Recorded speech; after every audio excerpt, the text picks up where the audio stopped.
my Limitless community, to this live podcast, Limitless Live. In September, I'm focusing on financial life. And last week, we talked about shifting your money mindset.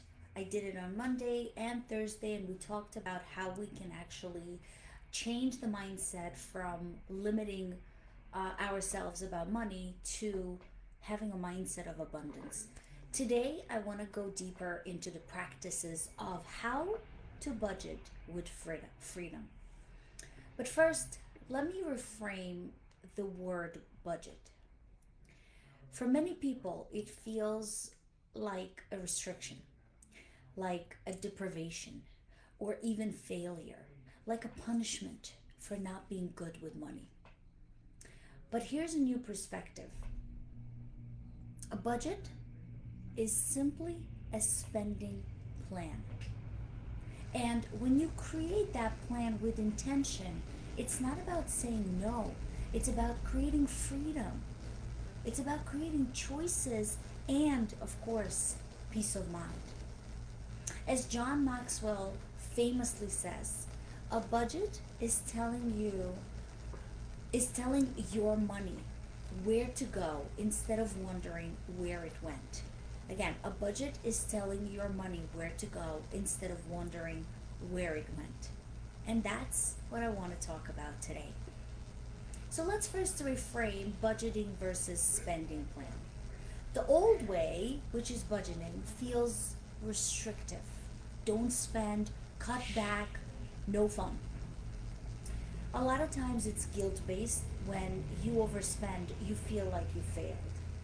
The new way that I want you to think through is the spending plan. It's an empowerment plan that every dollar has a purpose. You are more flexible with this because it reflects your values. And you're building that money budget or spending plan with joy. It includes the fun money without actually the guilt behind it. So instead of saying no more lattes, you spend with an intention. You tell yourself, I'm going to spend $50 this month for coffee. So you're not depriving yourself. You are controlling where the money goes. And it gives you this influence of where you intentionally put your money. Every time you spend money, you are making a choice about who you are and who you want to be. So a spending plan makes that choice conscious. The next thing is, I want you to start building this empowerment system. And the way you start planning this is with step number one. Start with the values, not with the numbers. Ask yourself, what do I care about most? Is it family? Is it traveling? Is it your financial security? Is it education? Whatever that might be, your plan should reflect those values. So let's say, for example, traveling is a value for you. So you might set aside a specific amount per month for a traveling fund. Let's say 200 a month goes to specific thing that you value a lot.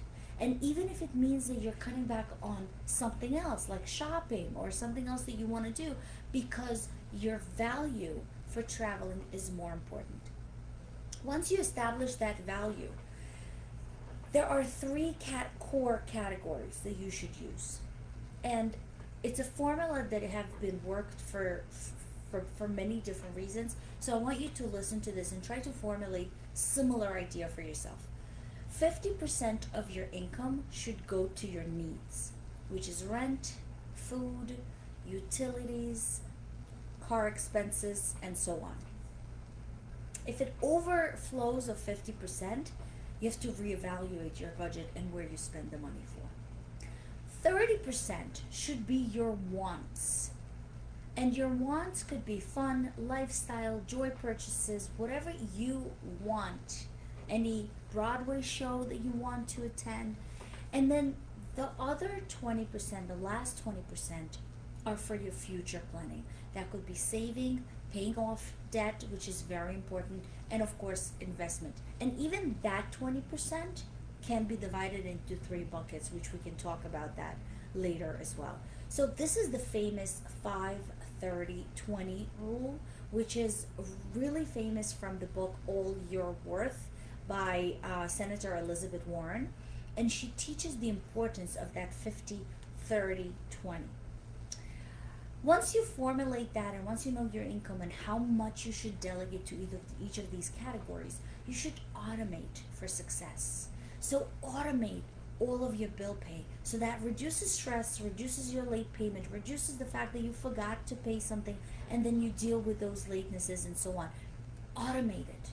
Also automate your saving. Pay yourself first.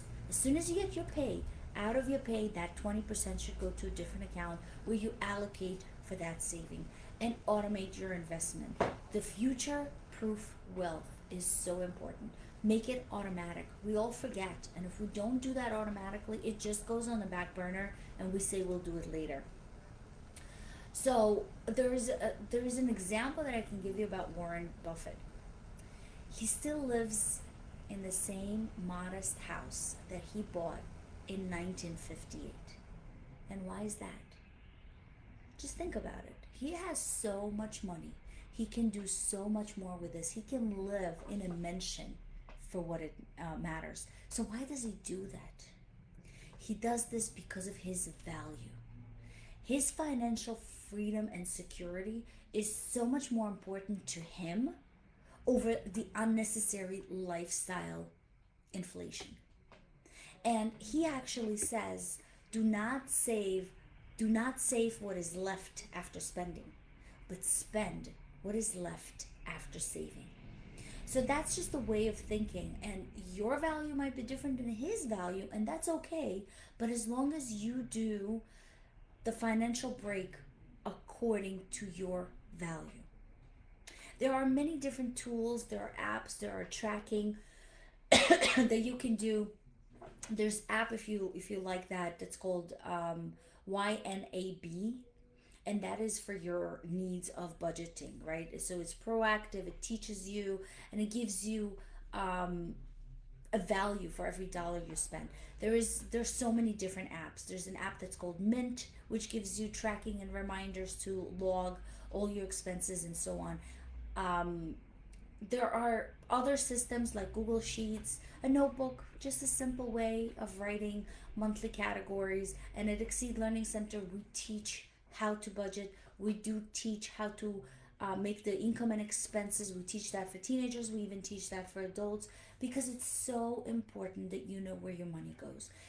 The cash envelope system, which is the popular system by Dave Ramsey. It's a physical allocation of money into envelopes by each category. So when it's done, you know what you've spent for. Meaning, if you know that you should spend $200 for coffee, you put it in an envelope and you say, this is for coffee, and there's $200 in there. So once you run out, you run out. And it doesn't matter when it happens. It could be within a week, it could be within the whole month.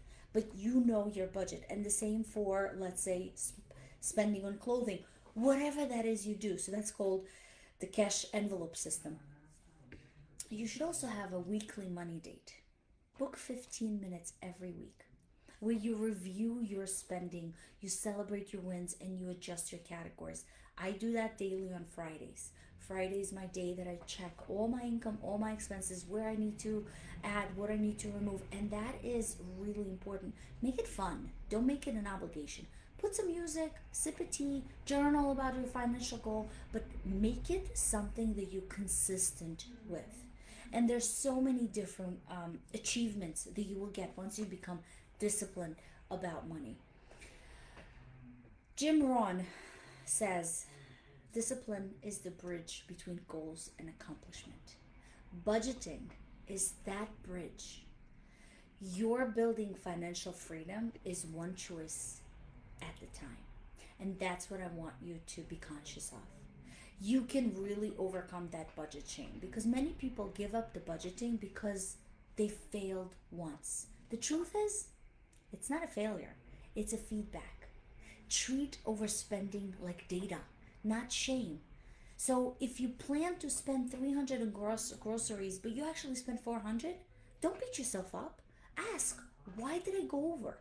Was it because I planned poorly? Was it because I just didn't budget it correctly? Or was it a special event that made me over budget myself? Or maybe your budget wasn't just realistic. Maybe you need to adjust. Because where your focus goes, your energy flows. Don't focus on mistakes. Focus on solution. Focus on progress. So let's recap, and I hope that gives you value and you'll be able to do that. First, a budget is a restriction, but when you talk about a spending plan, that's actually empowering. So change that mindset, change that wording, and use spending plan instead of the word budget. Build your spending plan around your values. Make sure you know what matters for you and you allocate according to what matters so you can achieve what you want. Use simple tools, whether it's app or just a simple pen and paper or whatever it is. I created my own Excel spreadsheet, which I don't mind sharing with you if you guys want that. But anything that would help you keep track of where your money goes, and make money dates for consistency. Put a time where you can review your finances on a weekly basis. Remember, budgeting isn't about shame, it's about freedom. So this week, really sit down and write down your top 3 values. What is important in your life to use your finances for? And then review your last month's spending if you still have it. We're at the beginning of September. If you still know where you spent your money in August, go ahead and sit down. Does this reflect your values? So with those 3 values, did you really spend the money according to those values that you wrote? And if not, adjust them, realign it. Imagine how powerful your life could be or could feel if every dollar you spend reflects your values and your future. Don't tell me what your value is. Show me your budget, and I'll tell you what your value is. I hope that helped, and I'm looking forward to hear from you soon, guys. Thank you so much for attending.